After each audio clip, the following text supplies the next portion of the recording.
Hey, how you doing? This is Adam Post, publisher of more than 1,000 comic books and marketing expert covering Harley-Davidson now targeted for boycott for pushing woke agendas. Let's get into the story. Before we do, please be sure you are subscribed to the channel. Click the bell for notifications. Give me a thumbs up. I really appreciate you guys. Harley-Davidson is a classic American company, identified with American strength, American masculinity, and American freedom.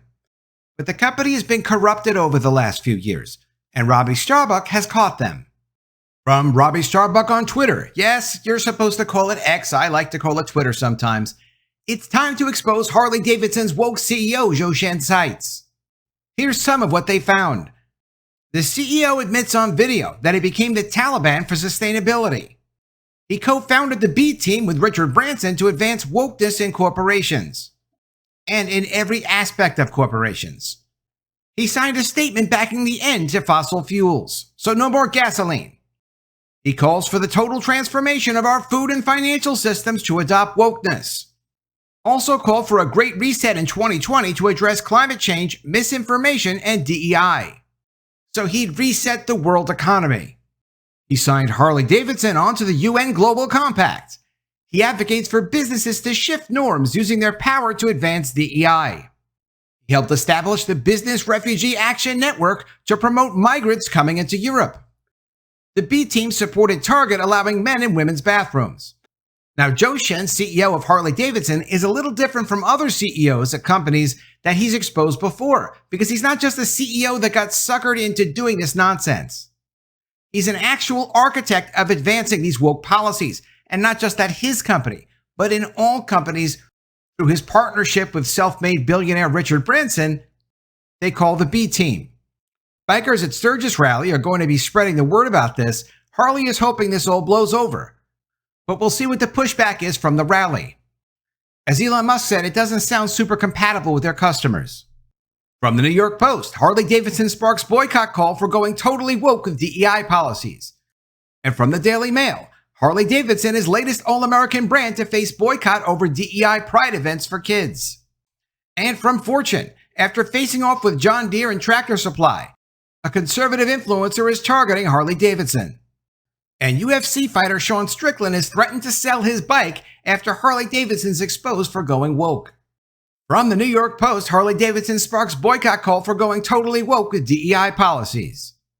Harley-Davidson became the latest major brand to face backlash over its diversity, equity, and inclusion initiatives, with a conservative online influencer calling for a boycott of the company. Robbie Starbuck, who has more than 500,000 followers on Twitter, accused the Wisconsin-based company of having gone totally woke by hosting an LGBT plus boot camp at its offices, sponsoring pride events, and subjecting white employees to DEI indoctrination.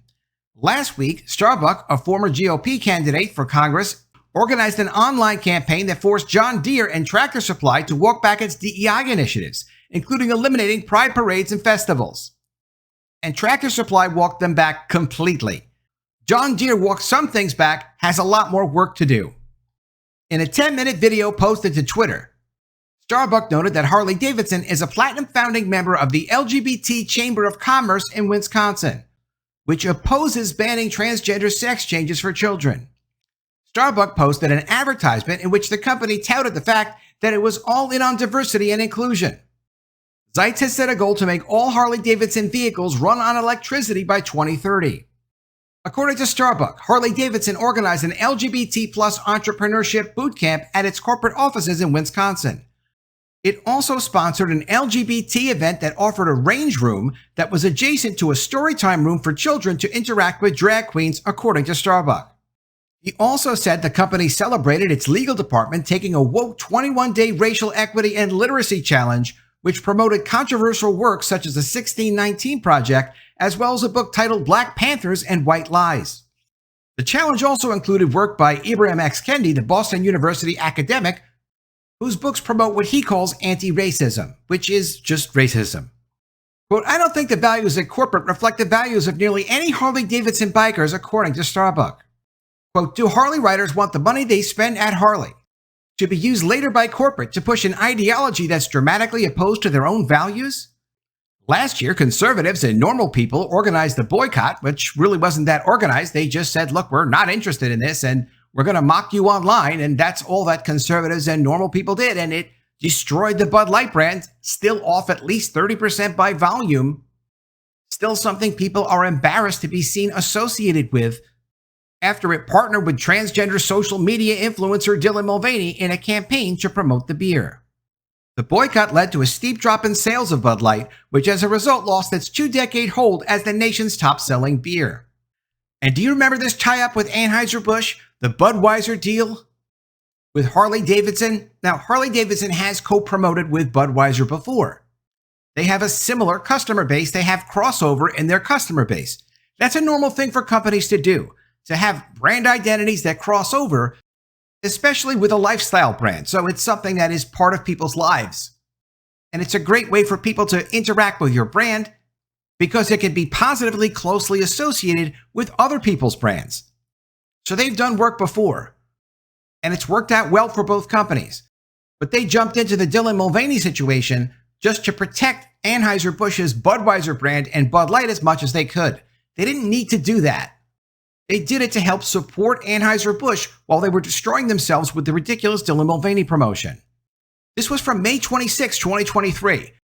Remember, it was April 1st or so when Dylan Mulvaney came out with his Bud Light promotion with his face on his can, tying himself and his lifestyle to the Bud Light brand forever. That was his celebration for saying he was a girl for 365 years. It did not fit the brand. But it was only a few weeks later that Budweiser scrambled so they could support Anheuser-Busch and Bud Light.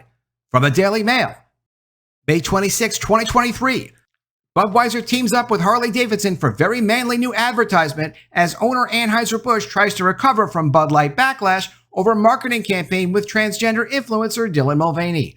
They had a commercial out promoting their product, promoting their co-branded can within weeks of the boycott backlash. It's clear Harley-Davidson is on Team Dylan Mulvaney and everything that goes with it. And from the Daily Mail, Harley-Davidson is latest in all-American brand to face boycott over DEI pride events for kids.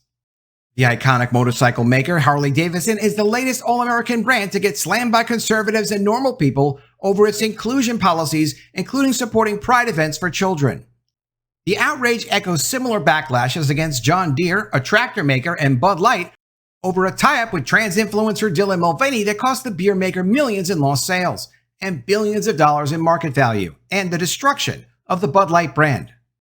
Companies can't even spend their way into having a valuable brand. You can advertise, you can promote, you can pay for marketing strategies. It doesn't mean the market will accept it. They had that with Bud Light. They threw that away to promote their agenda. Supporters of DEI efforts say they help get more women and minority talent into companies, but critics call them an irritating box-ticking exercise that often blows back on straight white men. According to Robbie Starbuck, Harley-Davidson has a total commitment to DEI policies in offices and the factories that make its bikes. This includes funding a recent Pride event in Pennsylvania, with face painting and balloon twisting events for kids, as well as a range room where adults could let off steam, he says. DEI efforts have changed life inside Harley-Davidson for some 6,400 people who work there. Some 1,800 employees were trained on how to become an LGBT ally, while some sessions singled out white men for specific diversity training, he says. The company introduced employee resource groups, which separate staff along racial, gender, and sexual identity lines. And those resource groups also get special training that other groups don't get, so they can segment out their employees by race, gender, sexual preference, national association, and then say, look, we want to specifically concentrate on these people with this skin color, with that gender, and give them additional opportunities and resources through the employee resource group that you don't give to the other employees. If that sounds wrong, it's because it is wrong. It's very wrong.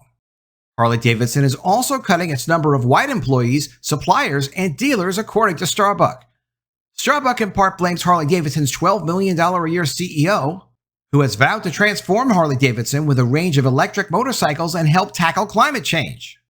You have to wonder, too, why would investors want to pay people $12 million a year as a CEO to mess around with the company and go on this social agenda of trying to stop the rain or change the climate? That doesn't really seem like a good return on investment opportunity. Harley-Davidson's conservative customers and normal people should let the company know their concerns and consider ditching the brand, he says. Quote, when we use our voices and our wallets to vote our values, we can change the world and restore great American companies to a culture of sanity, he adds. Scores of social media users have already added their voice to Starbucks' campaign, including bikers who said it could be time to sell our Harleys. The criticism could be troubling for a company that's become synonymous among its biker customers with freedom, rebellion, and the open road.